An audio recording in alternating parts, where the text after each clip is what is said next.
I'd like to briefly summarize a few things for the PAH 160D2 Living the Good Life course. So let's try to close this thing out. I like for my students to look to Ghost in the Shell at this point, which is a Japanese anime series, but also a film that one can stream online. The main character, Major, is a woman, a soldier, who survives by having her consciousness downloaded into a cybernetic body, but forgets her family and so goes in search of it. In the film, at least, she does that. Will this be one of our futures? It certainly is a myth about the future. What would happen if your consciousness was uploaded or downloaded to another body or to an imaginary place in the internet?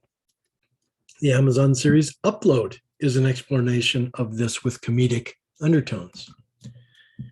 Through this course, I repeatedly made the argument that myths are important stories that lead to actions and give us reasons to do things, but also organize why and how we do things like a culture does. Cultures naturally generate stories that help to justify and explain the reason for the organization's existence.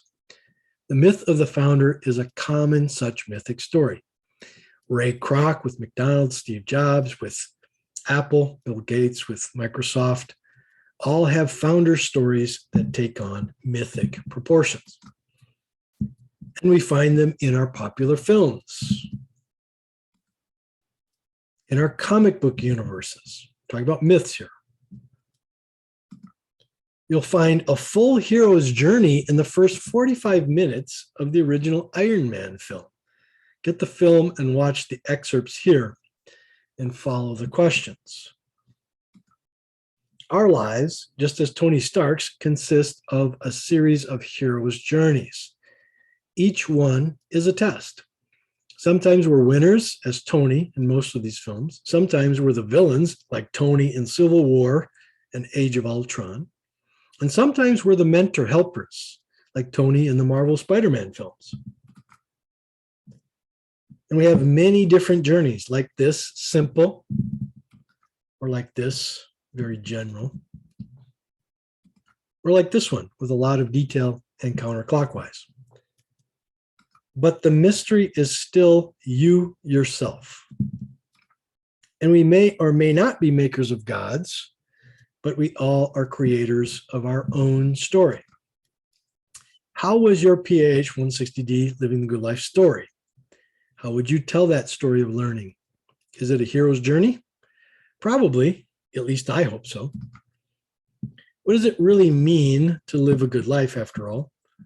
We did define all of these things and we explored each of these points.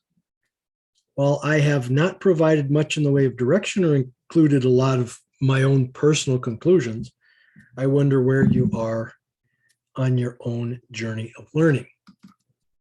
I do agree with Campbell that life is less about the answers and more about the questions.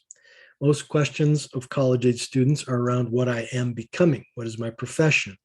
For me, it's more about how do I want to be remembered as I see my end in sight.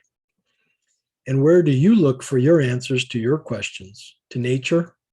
To one God supreme, to that authentic inner voice, to technology, your phone, to science or math, or someplace else, or to all at once?